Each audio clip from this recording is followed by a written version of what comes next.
everybody's operating in their silo and it's competitive. Everybody's bringing up FUD, fear, uncertainty, and doubt on this program or that program. Then you throw in the drug companies, then the DSM, and then you got the poor moms and dads, like me out there, like, I don't know. I just want it fixed. Okay, give me a pill. Do we need it to be more regulated, or how? Again, we're getting back to the adoption. Well, let me quickly say, I think the mom and pops are going to drive the field as far as the demand. At least that's what I experience in my practice. And people that are going into mental health treatment are going to be asked about, do you offer this? And so hopefully that'll be a market driver for it. And so academically, I think it makes sense. If anybody is listening to me who's involved in the university curriculum, this can so enhance the program.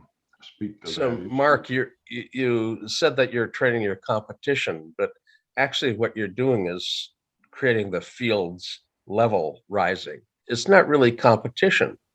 Our clients don't know who we are. They don't know what we do. They don't know how to get a hold of us.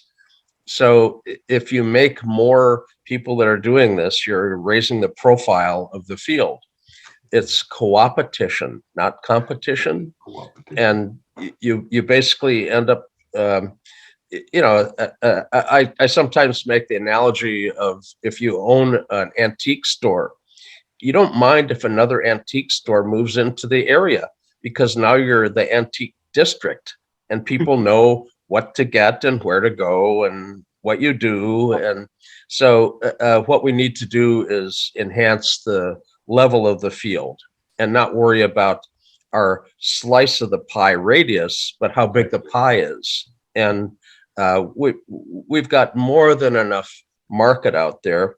You could have 10 more people in your local area and you still couldn't really serve the market if they knew what we were and what we did. So I'm happy that you're seeding professionals into the field. Yeah. And I think they're all with a collaborative mindset when they come out of your laboratory. I don't see you training people that are, up in arms against each other. They come out of your lab cooperating. And I think that's, I see your students having fun and I see them being more educated. Those two things together are what's going to foster the field. We need to enjoy each other. We need to ratchet up the level of our science. And I see you doing that. So congratulations on 12 years of excellent work and being the president of the society. Again, you've got your hand on the tiller. Keep them pointing towards the good times and the cooperation. I think we're in good hands. I can't quite get that amalgamation of your word, Jay. This idea of collaboration between clinicians and promotion of the field.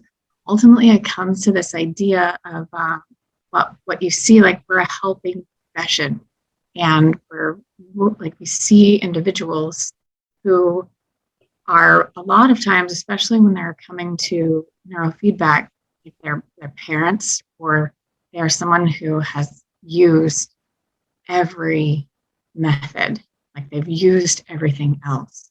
They're one of my interests is trauma, and it's someone who has experienced a lot.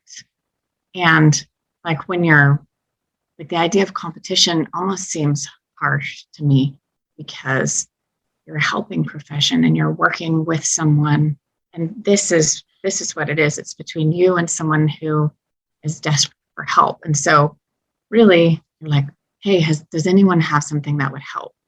And, oh, you're helping over here? Good, because I'm helping over here. And it's this idea of collaboration and synergistic help. And everyone can work together. And so I think it's really lovely. Part of the whatever your word was. Right.